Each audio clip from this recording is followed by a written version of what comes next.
Yeah. Oh no. Oh wow! So we're live. It's me, Martin Cross, and in Cross's corner this week is the amazing, the one and only Ollie Cook, world champion. I think. Well, you are a world champion, Ollie, from 2016. Boat race winner with Oxford from 2017. World bronze medalist last year in the British Four. European champion as well in 2019, and I guess we could go on, but you have done some amazing things in rowing, and it's great to be able to talk to you today. Thanks very much, Martin. It's really great to be invited onto Crossy's corner. Yeah, it's quite an auspicious time to be talking. I just must mention, because I mentioned it in a tweet, that we might just allude to the US presidential election. Have you been keeping up with all the news on that? Oh no, probably not quite keeping up to it, but it's been a thing that everyone's been talking about for the last, well, actually for a while. There's in this squad, there's a lot of guys who are very kind of politically aware and really interested in politics. So I think it's been something we've been discussing for a while. In the last few days, yeah, we've been sort of comparing different news channels and seeing who's got the most who's kind of, which one has the sort of more electoral college votes for Biden, and how that's sort of who's predicting what and things. So yeah, I suppose if we get interrupted by a sort of next kind of revelation of Pennsylvania's gone Biden's way or something, then I think it has just before we went on air. So I think some networks might be calling the election already, but we'll have to wait and see for that. Okay. Ollie, you've been training today at Caversham. Be interesting to talk about your training regime and so on. But I think, first of all, what is the feel at Caversham at the moment? I know squads are in different kind of bases. It must feel quite strange and different. Oh yeah, it's. I think there's certainly one thing this week with lockdown coming into the UK and sports centres, rowing clubs being shut down. There's no question that we feel very privileged to be able to train and to be able to have a national centre that we can use. And I think we've kind of got a lot of different protocols in place to make sure that from the Public Health England's perspective, we're in a position where we can train and we're sort of relatively COVID secure and as secure as we can be. So that means the protocols mean it is kind of very, very different, and it is very strange. I mean, in the men's squad, we've been split up into the sweep team, and then there's the men's sculling team who is trained with the women's sculling team, and then the women's sweep team have been training at Longridge. But the idea is that the squads move in through the buildings at different times, so that no one's using the same facilities, whether it's the gym or the ergs at the same time. So it is kind of very, very different. You get sort of passing glances where you kind of, how things going as you sort of cross kind of as you sort of, the women's squad go one way and we go the other. It is quite strange, but it's at the same time just I feel very lucky that we can still carry on training during this time. Yeah, and so what have you been rowing in since you've been back? Have you been in a pair? Have you been in the same pair? I mean, what? Because I know. Well, maybe let's go back a little bit, because I think just before you went into lockdown, your four that you won a bronze medal in was pre-selected for the Olympic Games. And then that was kind of, maybe that was put up a bit in the air. I gather that Jürgen, and we'll talk about Jürgen not being there, I think, later on, but Jürgen and Christian both indicated that, there was some a good chance this form may continue into 2021. So what's happened with that unit since you've been back? And are you training with one of the guys in that four, or what? Yeah, I've been a pair with Matt at the moment. So and we've been training together so we've probably done most of the season so far. We've been back since September. And most of us have spent most of the time in pairs, and then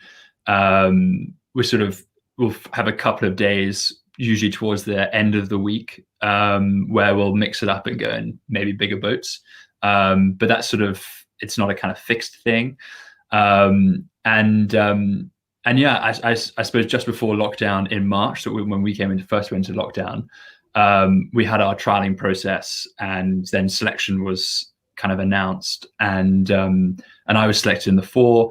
So as a unit, we certainly stayed together through lockdown, and whatever kind of was going to happen with the summer, we were still sort of a unit. And then I think coming back into this season, there's a sort of there's a kind of a mixture between honoring the kind of trialing process that we went through last year, but also making sure that it's competitive enough that the right people, the fastest, the best guys selected for the game next year. Yeah, that's nicely put. Just about last year's selection process, I'm not sure if people knew, because it was all right at the end of lockdown, but I gather your 4 that you won the bronze in and became European champions in, that there wasn't another 4 that could be put together to beat it, and it was on that basis that you were kind of thought, right, these 4 guys need to go in the 4 as opposed to the 8 or anything else like that. No, actually, we tried lots of different things throughout the season. So we were last year definitely loads of just racing each other, and I think the coach is kind of looking to see over maybe different distances and different combinations. And I don't know, very much kind of there's definitely the kind of solid group of the core guys that were selected for the games were competitive in a 4 against our 4. Yeah. And so likewise, so there was, no, it definitely wasn't like we were one combination that just was kind of head and shoulders combination better than anybody else. I think that Jürgen was looking at, I suppose, what would be the best kind of fit for 2 boats, and then as a squad. But no, there was, I would say that very much there was like very competitive internal testing in 4s. And Jürgen seemed to have kind of selected an 8, a young 8 relatively, with Mo Sabihi in there as Mr. Experience. Yeah, there was an 8. No, and Mo is very much the talisman of the team. So I think, he's the 8 was kind of, I think, a mixture of the Jürgen's group that he's kind of seen and been a coach of for the last few seasons, and it's definitely been a project that I think he's kind of seen through a little bit. But as you rightly said, group of young guys in that. Charlie was selected, and he hadn't raced a senior world champs before, so very young, but also bags of talent in that group. Now, I guess it's strange to be talking about Jürgen selecting boats and things like that, and he's not currently coaching in the squad. He's retired. I say that. I wonder if there's a chance that he may still yet return and do some coaching, but maybe we can leave those musings for a while. But when did you first learn that Jürgen wasn't going to be coaching the squad, Ollie?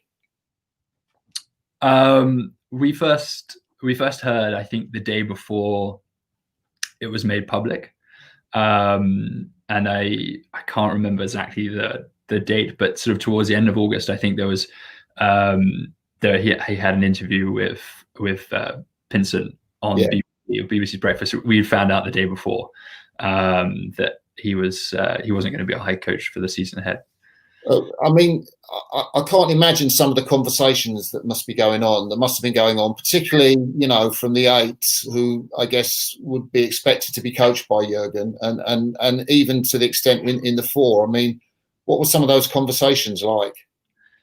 I think as probably as sort of people kind of understood that it came as a bit of a surprise for us, and I think a lot of us, the conversations really were sort of, why now, and is he okay? Is everything all right at home? So I think that was probably the sort of the kind of talk then, and probably still a bit of the talk now. I'd probably say a little bit about how we've kind of seen it, because it happened sort of quite kind of out of the blue for us as a squad. So still sort of working it out now, I think. And in a sense, what is it that's replaced Jürgen? So I know clearly you've had coaches. I mean, the 4 had Christian and Steve Trapmore was working with the pairs. So, what were you told about how the sort of coaching system is going to work, and indeed through to a possible selection process? Yeah, so I think the kind of the management of British rowing, of the senior squad, they kind of put into place a sort of probably kind of provisional framework for this year, and that they split the squads into the four kind of squads, the kind of men and women, and then sweep and sculling. And then so within that, they had their coaches who were already responsible for the boats. Yeah. And they, I think, probably would sort of had a sense of one coach that probably leads each squad. Okay. And then, but it's not a sort of chief coach kind of role at the moment, I think. And then the sort of centralized place, sort of the pole in the middle, I think is more like a kind of committee, I think, at the moment, to make decisions about selection and kind of general direction of the programs. And I gather the performance director Brendan's not been too well of late, and he's not currently around at Caversham. Yeah, I really hope he's okay. We haven't heard a whole lot about Brendan, but he's not been sort of front of house as he normally is down at Caversham for a few weeks. So we've got Louise Kingsley has sort of stepped in as performance director while he's taking some time away. So I guess we just hope he's okay. How's Louise Kingsley? Because I knew her when she was, I think, a schoolgirl at Lady in the Hollies. That was a while back now. It's quite a responsibility to step into that position. Yeah, a massive responsibility. I haven't, probably in a good way, haven't had too much interaction, I think, or had a need to. She's going into lockdown, she's been very proactive with giving us a sort of update about what's happening with lockdown, and giving us a letter should we get asked by someone, by an authority, while we're still out and about. So I think she's doing a pretty good job. That's great to hear. Now, I'm not. Some of the guys in the squad I know around with Jurgen, that Mo Sabihi, who we've spoken of already, he came to sort of to write, or a piece was written in the Daily Telegraph where he said he felt bereft without Jurgen. And we've talked about the shock already. I mean, how much are athletes getting over that? How much is there still a big Jurgen-shaped hole in the middle of Caversham? What's your sense on how things are there at the moment? Yeah, it's a really good question. I think, and it's probably not sort of really easy to answer sort of straight away, but I think that it's probably fair to say that it's still Jurgen's team, and it's his group of athletes that he's been looking after for this Olympic cycle, and then in my case and a few others, 2 Olympic cycles. In Mo's case, 3. So I think it's still, in a way, it's Jurgen's team. It still has the ethos that Jurgen installed in us. Like the sessions are the same, the intensity is the same, and I think that there's a kind of probably a sense that we're kind of carrying on the mantle of the squads, Jurgen's squads that have competed at the Olympic Games that he's been looking after. We're kind of very much, I think, certainly from my perspective, carrying on that kind of, I suppose that kind of torch that they've kind of had from previous games. So I think, I think he's in a way, although he's not with us kind of every day, he is still, I'd say, we probably, from the experience that we've all had training under him, we have a very similar kind of mindset going into the pieces or the sessions, which ultimately are pretty similar to the program that we had under Jurgen. Yeah. And I kind of, while we're in terms of people in the press, I don't know if you saw it, but Steve Redgrave, before he hopped off to China, was interviewed, I think, by Mac Dickinson, who'd written some pieces in the Times around this. And I think that there was a sense of, that GB Rowing had made a wrong decision, or that Jurgen had been forced into a decision, maybe against his will. I wondered what your sense, if you'd known of Steve's remarks, and what you made of them.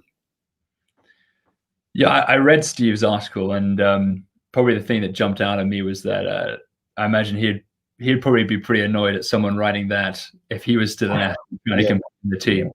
No, we don't know what the kind of the reasons were, what exactly the kind of process, the mechanics were.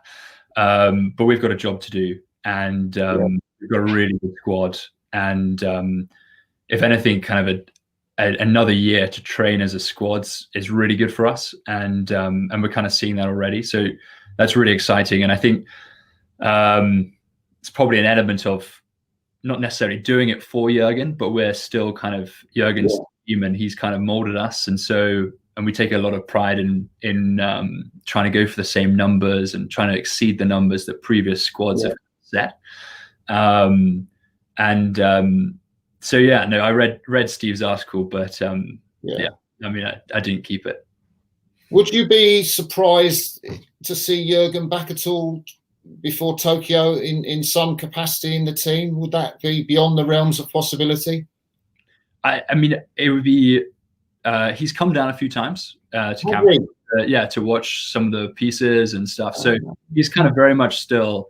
He's not. I wouldn't say very much still involved. But what's been nice is that he feels like he can come down, and that's been cool. It's been he was down on the weekend watching us do some pieces and stuff, and so it's good to be able to talk to him afterwards, and maybe even the fact that he's not there every day, he kind of almost has a slightly sort of more interesting perspective on things, and he's not kind of directly involved in selection.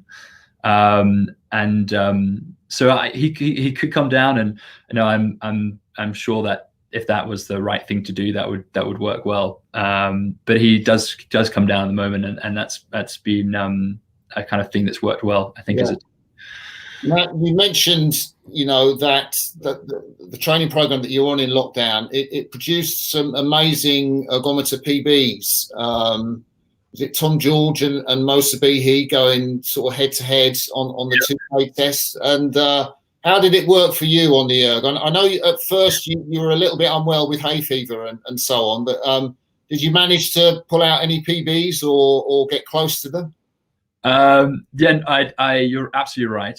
I started lockdown and I just was a bit unwell, kind of a couple of weeks into it. So I think with everything going on, I sort of had a quite stripped back program to build back into it. But I wasn't quite knocking on the door that Mo and Tom were, or I should say knocking down the door. But it was, I did some kind of work that I was kind of happy with, and especially kind of considering the circumstances. Not quite kind of knocking on that door as the other two were.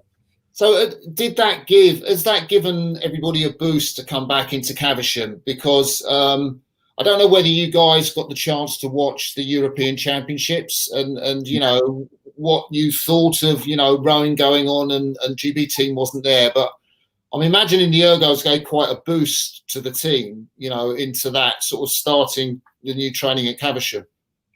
Yeah, I think as a team, actually, there was really some really good training was done, and not just sort of the kind of highlights like a sort of 2K erg test, but almost the consistency and the volume, and I suppose the sort of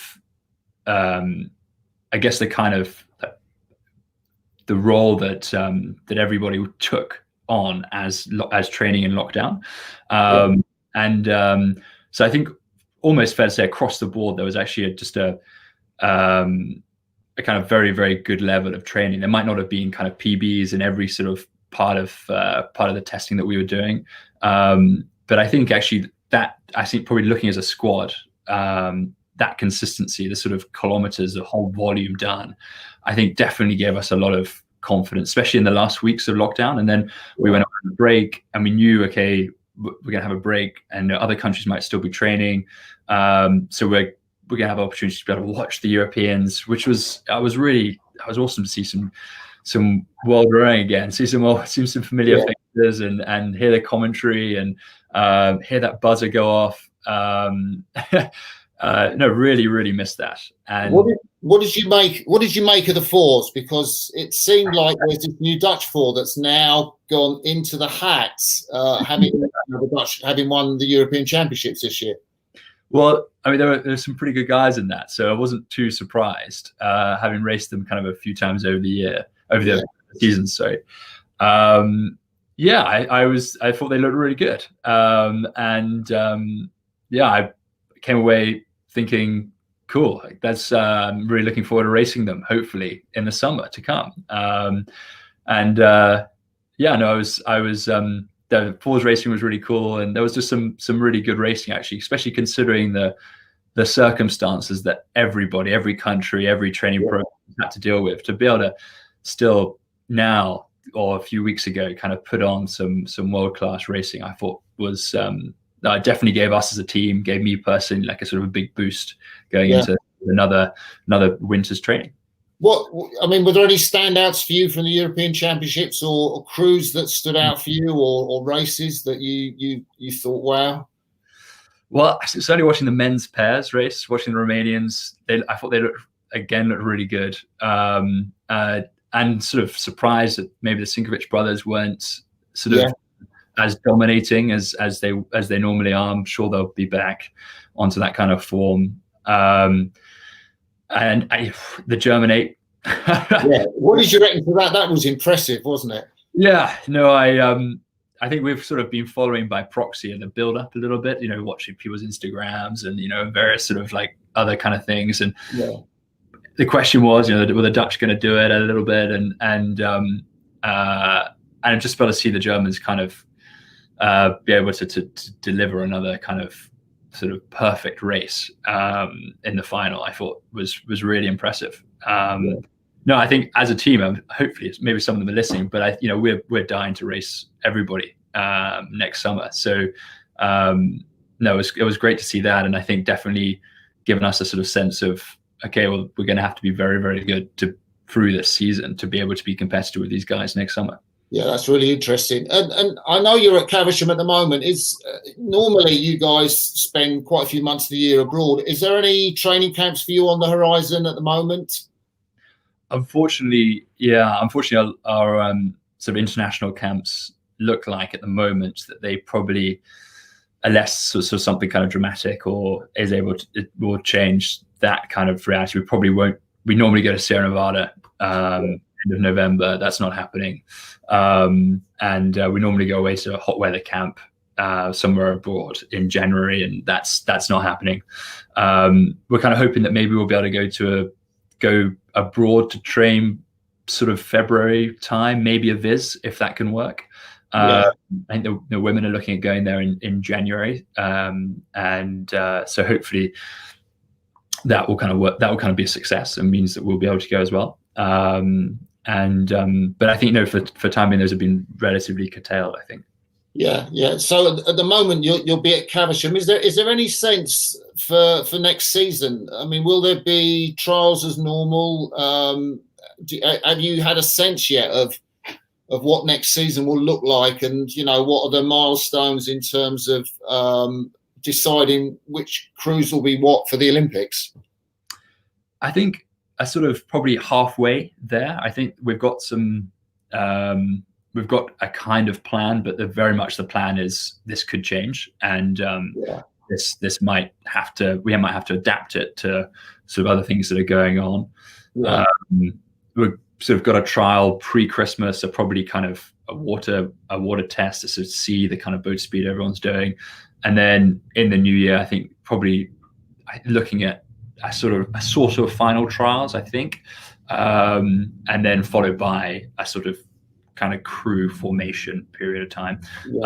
A similar time frame to last year, so probably looking at having the squad kind of mostly in place come April, Yeah. And then ready for the World Cup season. And I've been asking people that I've been chatting to over the course of a few months. I mean, for a sense, do you think the Olympics is going to happen? And how much is that on their minds? I mean, what's your take on it? Well, I had I'm sure you probably won't mind me saying, but we had drug testers came around a couple of weeks ago, and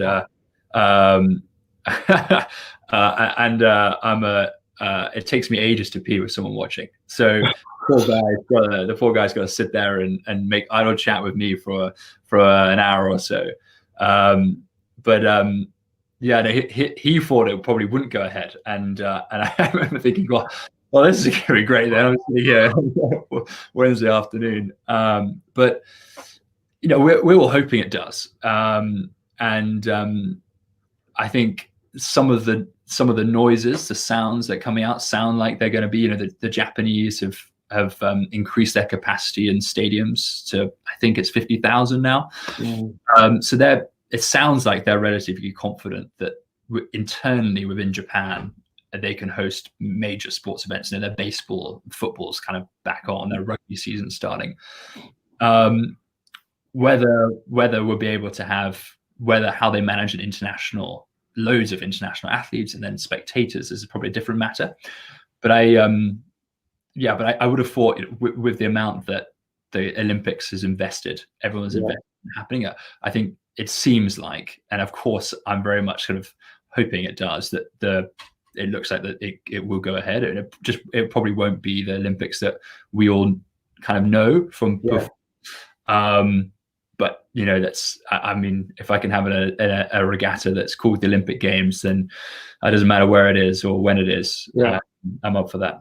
Ollie, I know how much getting an Olympic vest means to you. Yeah. I know because, I've heard you talk about it. I know you must have had the experience of 2016 of being a spare, which is it's really interesting. You talk to athletes. Like I was talking to Olivia Lowe, who was the spare for the New Zealand team, and then she came back and won the world title in the double in 2017. And she found it really interesting and useful to look at international rowing from the outside. But I also know as a spare, it's one that you're on the outside of the team, and there are people going for competition, and that's the desperate thing that you want to do, and you're not able to do it. So, I know you really want to get to these Olympics. Yeah, I'm definitely. I've spent 4 years in the team up to Rio, and then was Callum and myself, and then Henry as well, were the three guys that weren't selected to go on the plane over.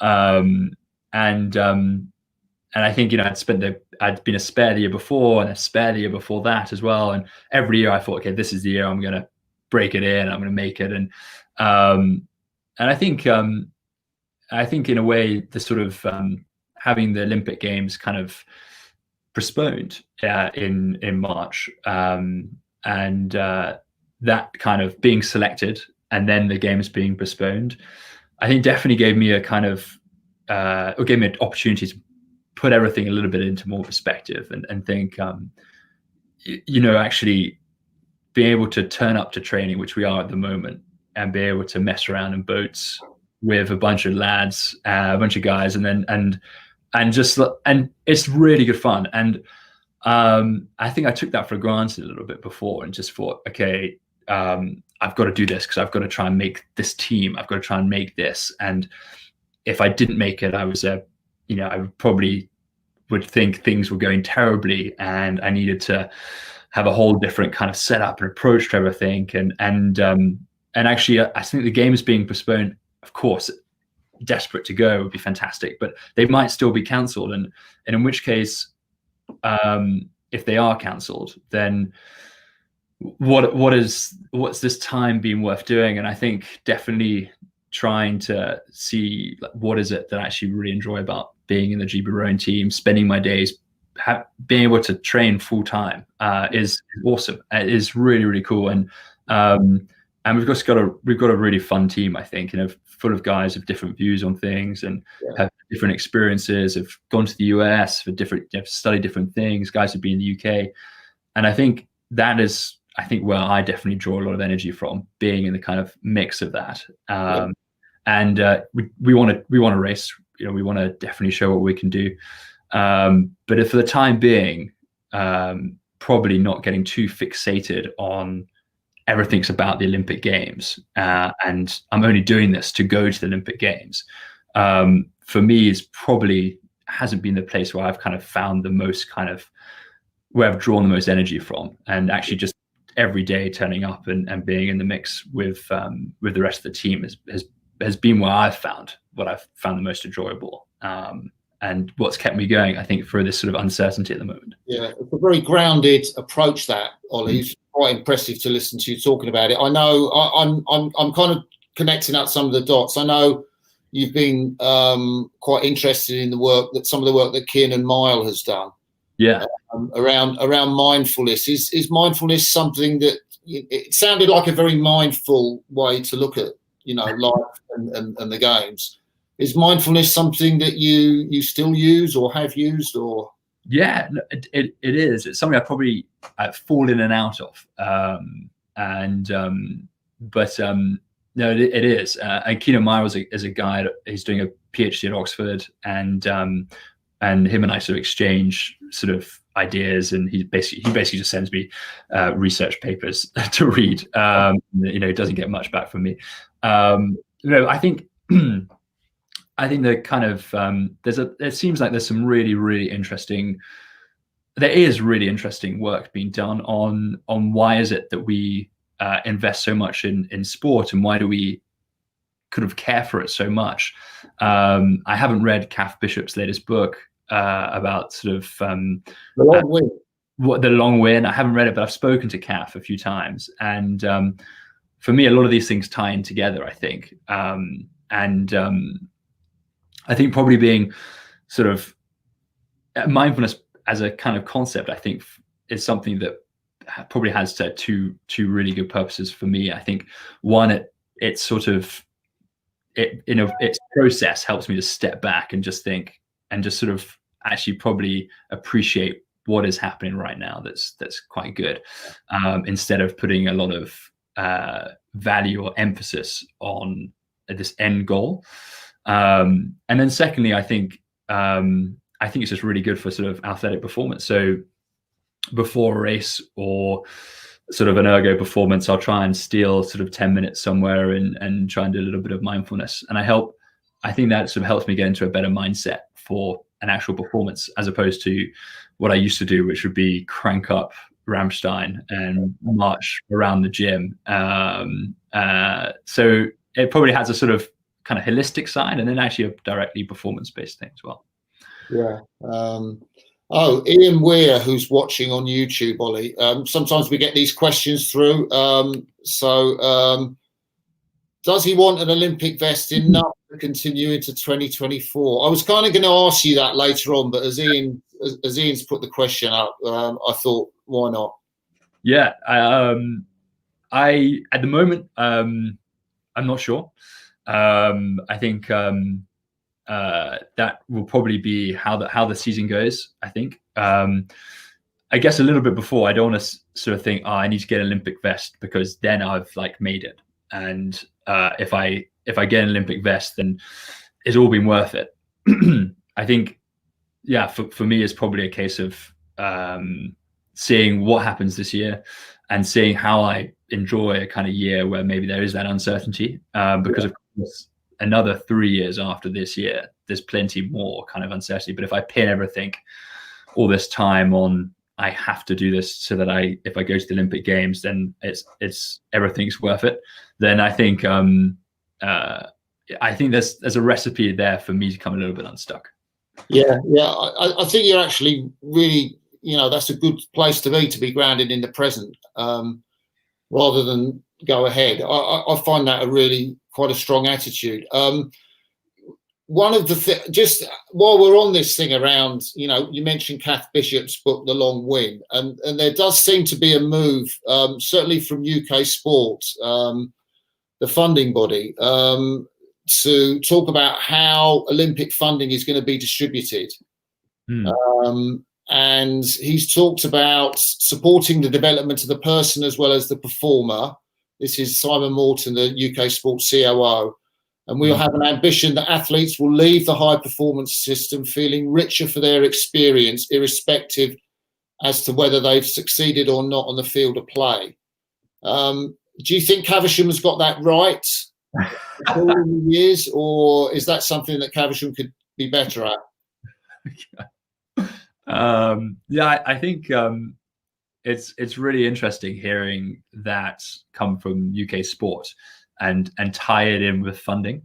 I'm sure you've seen the news a little bit in various different parts of like the sporting world of of kind of individuals or sports where people have really burnt out, or something really a kind of a culture has emerged that has been really detrimental to the athletes, and probably as a community are probably sort of thinking we're not kind of happy with that. We want success, but we also don't want to have athletes who are kind of plagued by their experience for the rest of their life. And I think be able to marry performance and also the kind of values that we probably have and we probably expect as a kind of culture as role models is really important. And I think that's sort of quite important. And I think, to be honest, Caversham gets it right and doesn't get it right sometimes. And I think that's something that they're trying to change and make kind of more of a thing at Caversham. And so yeah, probably a bit of both, really, like a lot of sports are trying to deal with at the moment. Yeah, I just wonder, it's a really interesting thing because the funding on medals and the focus on medals, I kind of remember, I think I was doing an interview with Steve Robotham in 2012. You'll remember Steve, I think. And I think it was in the quad, they hadn't gone through the heat. They had to go through the repechage. And I think I was talking to him, about the repechage. And he was going, well, I'm still here to win a bloody gold medal. And I thought, kind of, because I knew the standard of the quads and I knew where the GB quad was. And I thought, I don't see you really with a strong chance of winning the gold. And it was almost like if you were at Caversham, you had to think we're going to win a gold medal. There was that sort of mentality. Yeah. And that's good mentality. There's nothing wrong with that. It's, we should be, we're funded athletes. We've got a fantastic training center. Of course there could be little things that, better, but we train full time and we've got, great coaches, great kind of support staff, state of the art boats and stuff. There's no reason why we shouldn't be going for gold every time. And I think that as a mentality is exactly the right one. And when we talk about culture, it's the question of whether there's so much pressure that comes with that it starts taking away from the actual sort of the kind of probably the mental health and actually the pressure that comes with that, I think. But actually, I think for us, probably a better way to look at it is that actually we should be seeing that. That is, if you're at Caversham and you're a full-time member of the squad, then there is no reason why you should not be aiming for gold whenever you're racing. One of the things I wanted to ask, Ollie, I see you as one of the most resilient athletes in the system, precisely because, you've explained for how many years that you were in the squad and were the spare on the team. And I kind of, would be really interested for people to get a perspective on how you managed to motivate yourself or how you managed to keep going, because you didn't get an awful lot of racing for 2014, 2015. How did that work for you? Thanks for reminding me, Martin. No, I'm joking. That is the definition of resilience, isn't it? I mean, well, I think I suppose there's a lot of other things that kind of going on. I think when you see your guys in the team, guys recovering from injury and things. But for me, I wasn't sort of seriously injured during that time, and I suppose I always believed. I think, and I think there were and there are always, as an athlete, really difficult moments. Times when I thought some testing or some pieces had gone really well, and you look up to the top of the score sheet, and your heart sinks as you realize your name's at the bottom, and it's at the bottom again, and it's again, and I think there's probably an element that I know that this is the right thing that I'll be doing, is to keep trying, and I think actually that even maybe when success starts to come a little bit, there's always more to kind of learn about how to get better. And I think sometimes when you come up short again, you're forced to think, okay, well, this is not working, or these guys are better than me, but why are they better? And then to try and do something about that. And I think that kind of process of discovery, I think is really difficult sometimes, of course, but is actually also really enjoyable. There was kind of no moment where I was like, sod this, I'd much rather be doing something else. I was always like, okay, this is awful, and everyone's gone out and I'm in a single again because there's no one else for me to row with. But like, I'm still kind of here, and I still know I can be better. So that's probably what kind of does keep me going now, and kept me going then.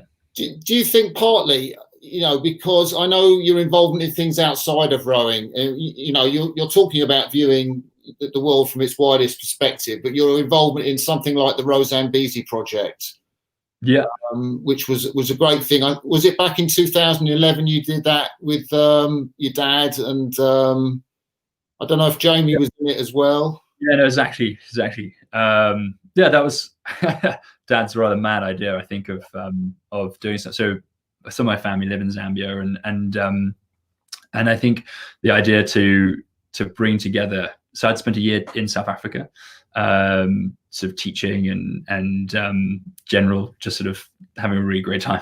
And I think I rowed with Rhodes University while I was there. So we raced a few races. I actually raced Pete Lambert as a 19-year-old at the Grand Challenge Cup race in Pretoria. But I think there's part of me that really enjoys bringing people together, and I think Dad loved the idea of bringing some Zambian rowers together, so Southern African rowers together, with a kind of British / sort of European team, and then to try and take on this challenge of row 1,000 kilometers from kind of near the Congolese border right down to Victoria Falls, and with a very kind of diverse team from different parts of the world with different experiences, just to 3 custom-made rowing boats, and to try and take on this challenge through rapids, waterfalls, game parks, I think that's probably, in terms of perspective as an athlete, I really love being at international races and just seeing sort of all of these different teams together from all around the world, and I definitely get a big buzz from kind of being a part of that, I think being part of the Row Zambezi has definitely shown me that there it's always a sort of, I guess, a kind of an opportunity not to be missed, to kind of spend time with lots of different groups of people doing something kind of really kind of maybe challenging, but also just really, really good fun. One of the big building blocks, I think, in your career, it came in 2016 when, after the Olympics, you went to Rotterdam at the World Championships there in the Cox Pair and won that gold medal. I know it wasn't the Olympics, but there were Olympic athletes in the race that you beat. I mean, how important was that for you to win the World Championship, to get a gold medal? What did that mean? I mean, afterwards, at the bar, I bumped into Francois Pienaar, and he's the sort of kind of growing up, definitely a kind of the iconic picture of him with Nelson Mandela, and what that final did for South Africa, or sort of in the short term and hopefully for the long term in South Africa. But that then to see him, and so he had a beer and he bought me a beer, and then he said I can't do his accent, but he said congrats on being a world champion. And I think I sort of thought, I mean, he's a world champion and he's now calling me a world champion. That's, that doesn't make sense. But it was a massive deal. I think for me, it was also very simple. It wasn't like this winning the world championships was some kind of flash in the pan and just some sort of like all the stars aligned. It was sort of hard won, but we kind of did it bit by bit and over the summer and then actually at the regatta. And so it definitely did teach me that these things aren't that far away. But whereas for a long time, for those years before, I just felt, okay, to win at this level, you've got to be this kind of superhuman, someone who's sort of kind of got these abilities. Unattainable. But actually that definitely did kind of open the door and say, okay, this is something that you can do. I think actually one of the other things around you is you're very humble about you and your abilities, because I've heard you talk about not being the most technically gifted, or maybe that was in the past, type of athlete, an athlete had to work at it. You have quite a lot of humility when you talk about yourself and rowing. Well, thanks. That's very kind of you, Martin. I think I'm definitely, there's even looking at the team around me at Caversham, there's things to learn from absolutely everybody in the team. There's not a single person in the team that I can't learn something about how to train or what they're doing, whether it's technical, or it's physical, or it's just an approach to training, or it's mentality. And I like that. I really like that. And to be able to sort of learn from people that I meet and come across and that I'm kind of in a team with, that for me, I sort of definitely get a lot of kind of dynamism from, and that kind of process. So, I mean, I don't know if that's a kind of humble humility thing to see. It's probably a bit of kind of pinching other people's ideas, I think. But yeah. I wanted to ask you about the boat race, because you did that in 2017. And I have heard, GB squad athletes talk about Sean Bowden's program at Oxford as being, better than what goes on at Caversham in terms of, I don't know, individualised training, or I've not been through the program, so I don't know. But I've certainly heard, the two compared. What did you make of the comparison between the Oxford program and the Caversham program? I mean, I'm going to really frustrate you with this answer, because they are very different, but very, very similar. I think for me, I learned the most in my year at Oxford as an athlete, and from Sean and from Philippe, who's a physiologist at Oxford. I think that for me is probably because their approach, probably with the constraints of the fact that everyone's a full-time student and doing various different kind of levels of intensity in their courses. I think their approach was probably a little bit more personalized. It was probably a little bit more kind of individual. This is what we need you to this is how we think you're going to be able to develop this season. And so even a lot of the kind of group sessions, group ergos, they were quite prescriptive per person. This is the heart rate range, or this is the kind of the way we want you to row. It was quite microscopic. The focus was very much on what you're doing.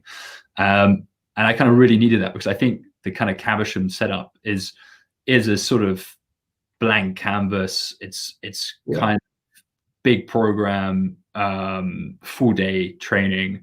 And I think the years that I'd spent before that, I'd probably looked around and tried to win this, or probably just didn't pitch in right with some of the things that I was doing. Whereas I went to Oxford and they kind of definitely gave me the quite simple tools that I could then use as an athlete for myself, because they were probably because everyone's an athlete, they probably can't just sort of train everyone really hard and then lose a bunch of athletes to injury. They've got to be quite pay quite close attention to each individual person. That for me definitely empowered me, and to be able to take that into the Caversham program, and to be able to then use some of those things. So they're quite different, but I'd say they're quite similar in the sense it's still a lot of volume. It's still there's no shortcuts to it. There's no, we're going to do lots of interval training and that's just how we're going to get better. But I think the sort of methodology behind it is sort of probably a little bit different. That's really interesting. So is there a direct track between you coming out of Oxford, and then you're in the 8, I think, in 2017, the pair in 2018, and then you get into the 4, which is a medal boat, in 2019? Is that a series? How do you see that progression that you made? I see probably a progression, probably a few more fits and starts within that, I think. Oh, really?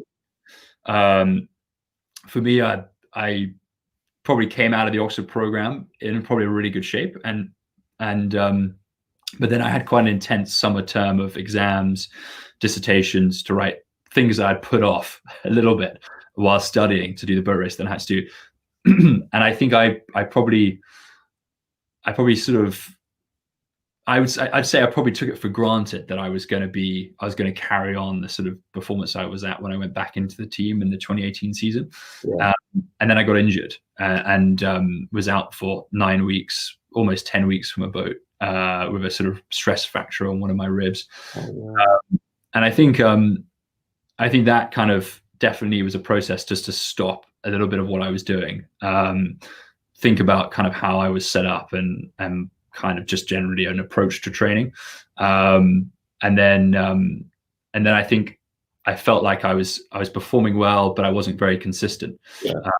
So then Matt and I in a pair in 2018, we did some really good internal stuff, but we both felt like we could perform at the very top level sometime, but the consistency, I think, let us down a little bit. So, we played around with the rig a little bit, and 5th place a couple of the World Cups. Both those times felt like there was more. Yeah. But then we got to the World Championships, and we were probably caught a little bit unawares by the sort of pace in the pair, especially for the first K. And so we had a very close quarterfinal, got through, but then found ourselves at sort of the wrong semi-final, where we just weren't as fast as the 3 other pairs that got through, and we could have been, but we were probably a little bit kind of phased by that. And I've definitely learned a lot from that process. So then taking into the year later was to kind of we need to work on our consistency. Yeah. Excuse me. So I think there is definitely a step, but probably not quite as clear as that every year. Yeah, and it must have felt great to be in the 4 in 2019, and particularly with the results that you had that season. I mean, was there a sense that I feel I've arrived now? I'm in one of the top boats in the Caversham system. No.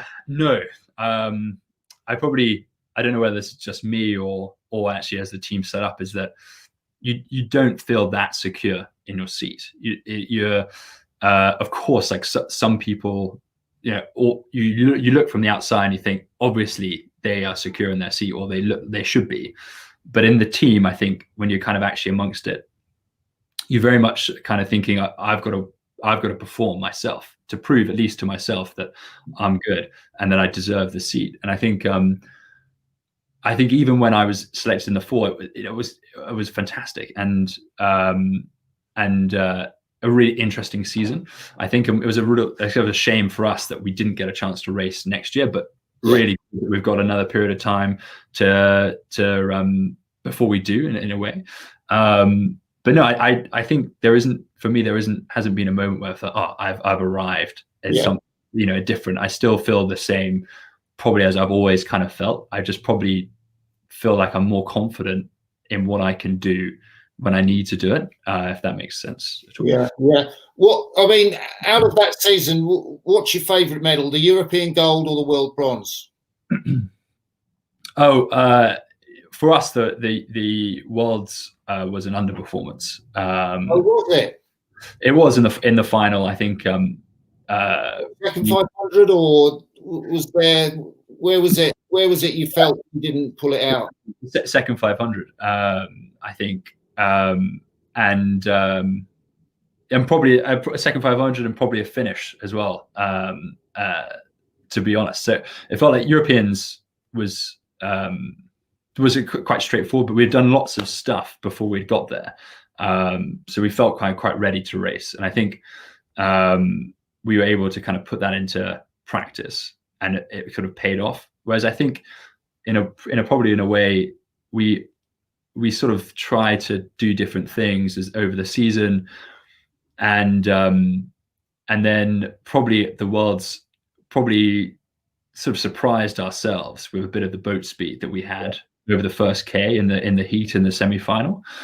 and then so we got pipped by the Romanians in the semi-final, which we shouldn't have happened. And so I think we were still sort of slightly dealing with that when it came to the final. Sort of like, let's not be as quick. So we weren't going to be as quick as we kind of had been before. But then the race kind of went ahead of us, and then by halfway we're like, actually we should actually be here. So we push, and then it's not enough. And so we've definitely learned a lot, and I'm learning a lot from that race, series of races that we had. You had to throw in a really big third quarter. I mean, you were in silver medal position there, but because I watched the race again recently, and it's that finish sprint. I must not say you were hanging on, but you weren't driving for the line. No. We definitely, I think maybe that mentality a little bit. We in the third 500 thought, what are the Poles doing in front of us? This is we should be out there. We've clearly not had a good enough first K, so we probably then over kind of booted it during the kind of middle part of the race. And so by the end, when you realize you're not going to get what you wanted, and for us it was either we wanted to win. It didn't really matter the color of the medal. I know that's not going to happen because a crew's kind of fortified themselves. They're not going to let you past. Then I think it starts to sort of, you're kind of looking for the line a little bit. So we're definitely a bit. Well, four of us are quite disappointed with coming away with that. Interesting. So you must be one of about 4 or 5 crews that would reckon we've got a chance of winning gold medal come Tokyo. Yeah, I would have thought so. When we look around, I think. The four is a pretty open field, and that's really exciting. It's really exciting for the athletes, especially because you kind of go into a race with a sort of not really. The script hasn't been written yet, and that's a kind of really exciting place to be as an athlete. I've raced the Kiwi pair enough in a pair to know that you can talk the talk a little bit about trying to, what are you going to do when you be the first pair to beat them? But ultimately, that didn't happen. So I think, I think that's really exciting. And it's definitely given us a huge kind of boost. We're very aware of that, and kind of looking forward to being the 4 that then puts down the marker come the very first race. One thing I meant to ask you, because only you mentioned it in commentary, because the camera goes a lot on the stroke sometimes where you get the reverse view of the race. That guy Sholto Carnegie, what's he like? Because he comes with a bit of a reputation from the States. Yeah. How important is he to your unit? I mean, he'll probably hear about this. Probably fair to say, just a bit of a dead weight. He's not as strong as he looks.